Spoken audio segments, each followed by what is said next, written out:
Neke atu I te 24 miliona tāra, te rahi o te Pūkāea, ko whakawhiwhia ki a Ngāti Ruapani. I te tā mokotanga o tā rātou take raupatu ki te karauna.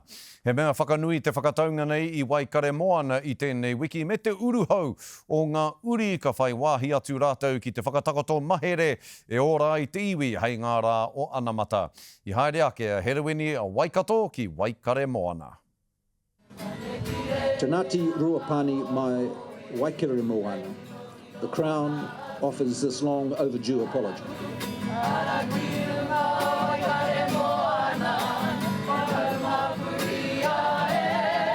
He rangi whakahirahira mō Ngāti Ruapani.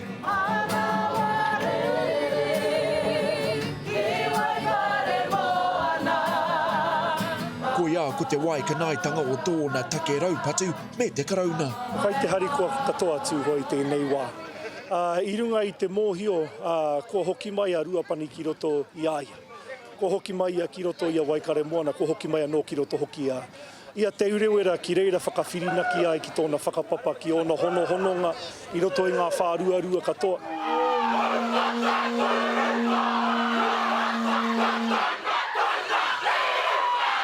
He take tēnei I kōkiri hea tuatahitia, neke atu I te toru te koutou ki muri.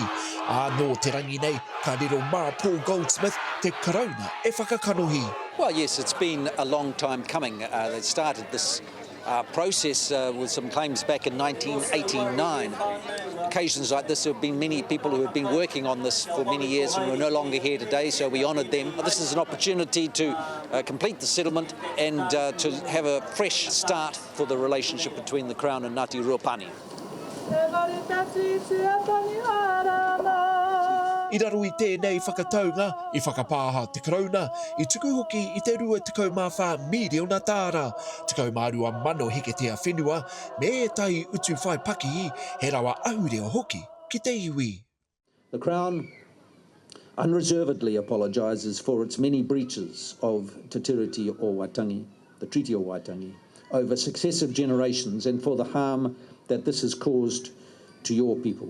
It's a combination of things that recognise the loss over time. It can never make up for everything that was lost, of course, but it signals an intent and also a commitment about a good new relationship as well. Ko tētahi o ngā tūmanako nui o te haukainga, ke kaue e tawhiti atu I ngā kōrero tuku whakaheke a kui mā koroma.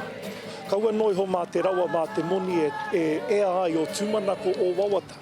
Ko ēnā mea katoa he mea kīnaki I ngā iho pūmanawa o te ngākau, me ngā whakaaro motu hake o te kāinga. Ka tai tēnei whakaitanga whakataunga, ki te whareparemata I roto I ngā wiki e rua, ka pānui hia, kia whakature hia, Herewini Waikato, atu I Waikaremoana, Pūkāea.